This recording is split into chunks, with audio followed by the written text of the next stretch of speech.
సమరం ప్రగతి ఛానల్కు స్వాగతం. మనం చరిత్ర గతిమార్చిన పుస్తకాలు అనే కార్యక్రమం ద్వారా అనేక రకాలైన తత్వశాస్త్ర గ్రంథాల గురించి తెలుసుకుంటున్నాం కదండి. ఈరోజు జాన్ లాక్ రచించిన సివిల్ గవర్నమెంట్ అనే పుస్తకం గురించి చూద్దాం. జాన్ లాక్ ప్రముఖ రాజనీతి శాస్త్రజ్ఞుడు. అతడు గొప్ప తాత్వికుడు కూడా. జాన్ లాక్ రాజనీతి శాస్త్రంలో పరిచయం ఉన్న వారందరికీ సుపరిచితుడే. ఆయన ఇంగ్లాండ్ సంక్షోభ కాలంలో 1632లో జన్మించాడు. ఆ రోజుల్లో మతానికి రాజుకు ఘర్షణ జరిగి అంతర్యుద్ధంలో రాజు చార్లెస్కి శిరచ్ఛేదనం జరిగింది. క్రామ్వెల్ రాజయ్యాడు. అధికారం చేపట్టిన తరువాత అతడు నియంతవెలనే వ్యవహరించాడు. అతడి మరణానంతరం ఇంగ్లాండు ప్రజలు చార్లెస్ టూను రాజుగా ఎన్నుకుని అతడు నిరంకుశుడు కాకుండా పార్లమెంట్ జాగ్రత్త పడింది. అయితే చార్లెస్ టూ తరువాత జేమ్స్ కర్కోటక పాలన జరగగా తిరిగి విప్లవం రక్తపాతరహితంగా జరిగి స్వేచ్ఛ స్వాతంత్రాలకు పేరు పొందిన రాజు విలియంను రాణి మేరీని తమ రాజుగా పరిగణించారు. అందువల్ల పార్లమెంట్ అధికారం బలపడి రాజు ధర్మకర్తగా మాత్రమే కొనసాగాడు. ఈ విప్లవాల వెనుక ఇలాంటి ప్రజాస్వామ్య విధానానికి తాత్విక పునాది వేసింది జాన్ లాకే. ఈయన వ్రాసిన ట్రీటేజ్ ఆన్ సివిల్ గవర్నమెంట్ 1776 నాటి అమెరికా స్వాతంత్ర ప్రకటనకు పునాది. జ్ఞానానికి పరిమితులు ఉన్నాయని అన్నది అతని తాత్వికతకు పునాది. రాజకీయంగా ఆయన స్వేచ్ఛావాది. ప్రభుత్వం ప్రజల స్వేచ్ఛను కాపాడడానికే అనే ఆయన 1704లో మరణించారు.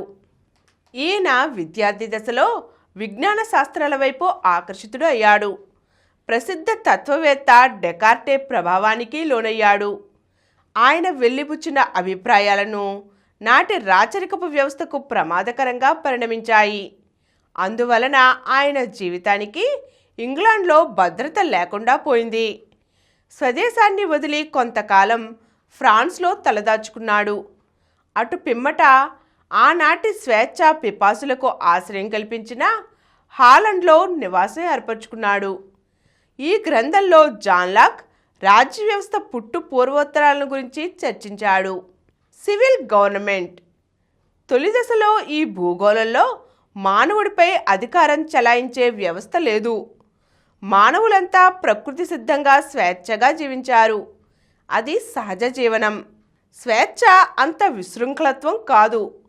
స్వేచ్ఛగా జీవించటానికి తను శ్రమించి సొంతం చేసుకున్న దాన్ని దాచుకోవటానికి ప్రతి ఒక్కరికి హక్కు ఉంది. అయితే ఇతరుల స్వేచ్ఛని, వస్తువులను, ప్రాణాల్ని హరించే హక్కు ఎవరికీ లేదు. ఆనాడు వారి జీవితాలను పాలించిన సూత్రాలు ప్రకృతి న్యాయానికి సంబంధించినవి. వారికి తెలిసిన చట్టాలు అవే. ఇతరుల స్వేచ్ఛని, ప్రాణాల్ని హరించాలని ప్రయత్నించేవారు మానవ జాతికి ప్రమాదకరం. కనుక ప్రకృతి న్యాయం ప్రకారం వాడిని శిక్షించే హక్కు ప్రతి ఒక్కరికి ఉంది. అయితే విధించబడే శిక్ష చేసిన తప్పును బట్టి తగు మోతాదులో ఉండేది. కష్ట నష్టాలకు గురైన వారికి నేరస్తుడి నుండి పరిహారాన్ని కోరే హక్కు ఉండేది. తొలి దశలో సామరస్యంతో మొదలైన మానవ జీవితం క్రమంగా సంఘర్షణలకు లోను కావటం మొదలైంది. మానవుడిలో నేర ప్రవృత్తి, స్వార్థం చోటు చేసుకోసాగాయి. నేరస్తులు సంఘంలో చోటు చేసుకోసాగారు. వారి సంఖ్య బహు స్వల్పమే అయినా ప్రమాదకరంగా మారింది. ఆ దశలో మానవులు తమకున్న హక్కుల్ని వినియోగించుకోవలసి వచ్చింది. ఈ హక్కులు రెండు విధాలు. మొదటిది నేరం చేసిన వాడిని శిక్షించే హక్కు. ఇది ప్రతి వారికి ఉంది. రెండవది నష్టపరిహారాన్ని కోరే హక్కు. ఇది నేరస్తుడి చర్యల వల్ల నష్టాలకు గురైన వారికి మాత్రమే ఉంటుంది.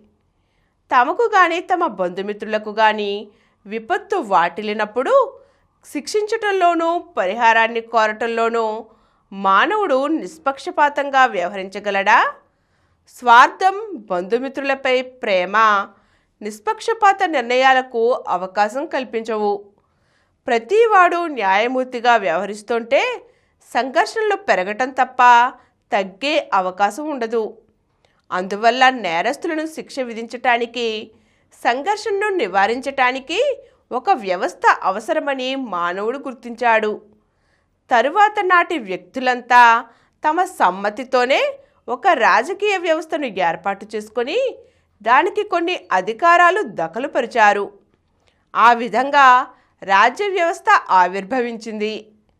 తొలి దశలో ప్రకృతి వనరులపై అందరికీ అధికారం ఉండేది. సొంత ఆస్తి లేదు. తన శారీరక శ్రమపై ప్రతివాడికి అధికారం ఉంటుంది. ప్రకృతి వనరులను ఉపయోగించుకోవటానికి కొంత శ్రమ పడవలసి వచ్చేది. తన శ్రమ వలన సాధించుకున్నది అతని సొంతమవుతూ ఉండేది. ఈ విధంగా సొంతం చేసుకోవటాన్ని, అందరికీ చెందినదాన్ని ఒకడు అపహరించటంగా పరిగణించటానికి వీల్లేదు.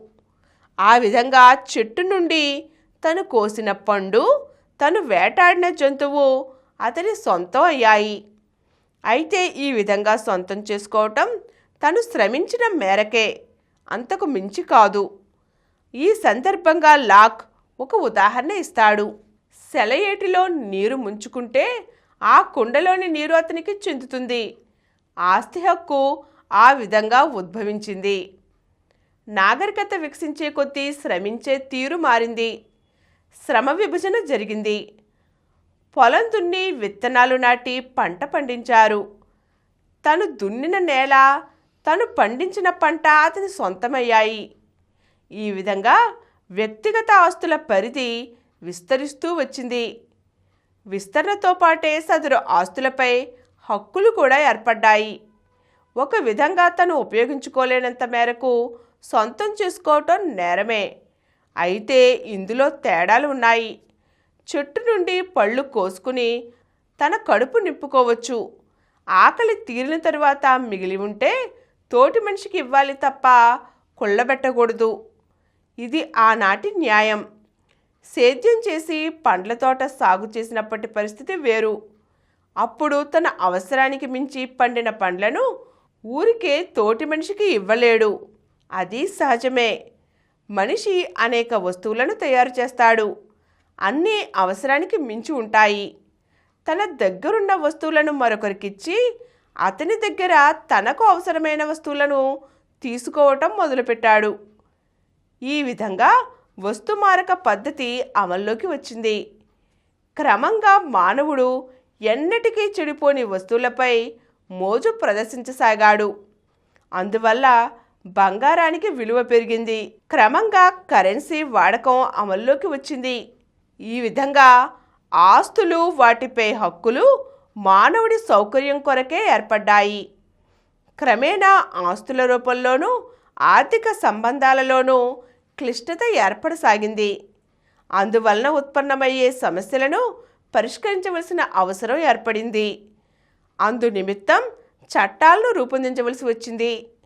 ఆ చట్టాలను రూపొందించి అమలు జరిపే అధికారం రాజ్య వ్యవస్థకు దఖలు పడింది. చట్టం మానవుణ్ణి శాసించే చోట స్వేచ్ఛకు చోటుంటుందా అనే ప్రశ్నకు తావులేదు. శాసనాల ఉద్దేశం మానవుడి స్వేచ్ఛను కాపాడటం, స్వేచ్ఛ పరిధిని విస్తరింపచేయటం. ప్రతి మనిషి తన ఇష్టం వచ్చినట్లు చరించే చోట వ్యక్తుల ప్రాణాలకి, ఆస్తులకి భద్రత ఉండదు. తమ ప్రాణాలను, ఆస్తులను కాపాడుకునే హక్కు ప్రతి వారికి ఉంది. అయితే ఇతరుల ప్రాణాలకు, ఆస్తులకు ముప్పు కలిగించకుండా చట్టం జోక్యం చేసుకుంటుంది. ఆస్తుల ఆవిర్భావంతో విభిన్న ప్రాంతాల్లో నివసించే వారి మధ్య యుద్ధాలు జరగటం కూడా సహజం అయింది. యుద్ధాలలో తమకు నాయకత్వం వహించి కాపాడటానికి కూడా సమర్థవంతమైన నాయకత్వం వహించేవారికి కొన్ని అధికారాలు అవసరమయ్యాయి.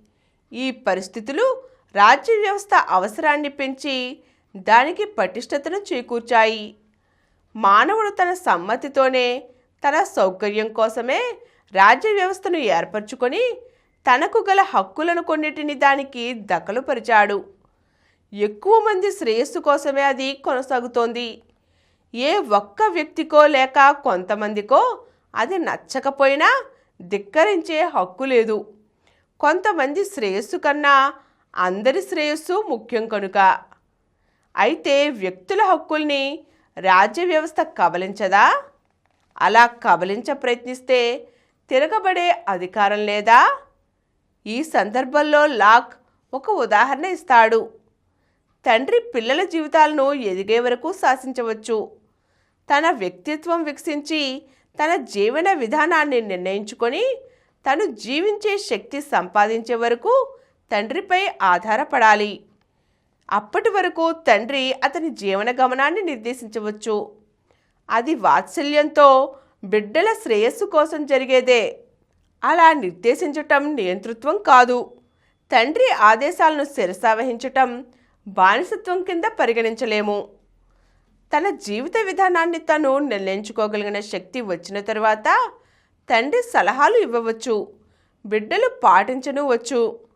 కానీ కఠిన నిబంధనలు అమలుపరచాలని ప్రయత్నిస్తే బిడ్డలు తిరగబడతారు. రాజ్యాధికారము అలాంటిదే. ఎవరి జీవితాన్ని వారు తమకు నచ్చినట్లు విశృంఖలంగా జీవించటం కొనసాగిస్తే అరాచకం తప్పదు, భద్రత లోపిస్తుంది. ఆ మేరకు రాజ్య వ్యవస్థ వ్యక్తుల జీవితాల్లో జోక్యం చేసుకోవాలి. ఆ సాకుతో వ్యక్తుల స్వేచ్ఛను పూర్తిగా హరించే ప్రయత్నం మాత్రం చేయకూడదు. అధికార వ్యామోహం మితిమీరి పాలకులు అలా ప్రవర్తించరని హామీ లేదు. అలా జరిగినప్పుడు తమ హక్కుల నిమిత్తమై ప్రజలు తిరగబడి రాజ్య వ్యవస్థ స్వరూపాన్ని మార్చుకోవచ్చు. వ్యక్తుల సమ్మతి రాజ్య వ్యవస్థకు మూలం కనుక వారికి అసమ్మతి తెలియచేసే అధికారం కూడా ఉంటుంది. మానవుడు రాజ్య వ్యవస్థకు దఖలుపరిచిన అధికారాలను సమీక్షిస్తూ వాటిని 3 తరగతులుగా వర్గీకరిస్తాడు లాక్. 1. తన భద్రత కోసం, తనలాంటి తోటి మనుషుల భద్రత కోసం ప్రకృతి సిద్ధంగా తను అనుభవించిన కొన్ని అధికారాలను కుదించి క్రమబద్ధం చేసే అధికారం చట్టాలకు ఇచ్చాడు. 2. నేరం చేసిన వారిని శిక్షించటానికి తనకు గల హక్కును తన నిష్పాక్షికతపై తనకు నమ్మకం లేక రాజ్య వ్యవస్థకు ఇచ్చివేశాడు. 3. తన ఆస్తులను కాపాడుకోవటం కేవలం తన వల్లనే సాధ్యం కాని పని.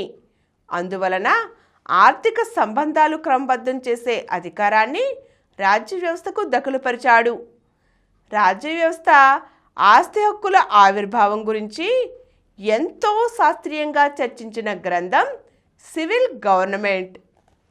ప్రముఖ రాజనీతి శాస్త్రజ్ఞుడిగా జాన్ లాక్ వివరించిన ఈ గ్రంథం నేటికి ఎందరికో స్ఫూర్తిదాయకంగా ఉంటుంది.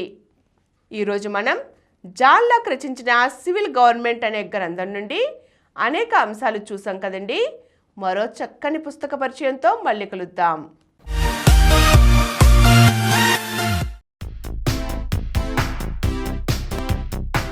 ఈ కార్యక్రమం మీకు ఎంతో నచ్చింది కదా.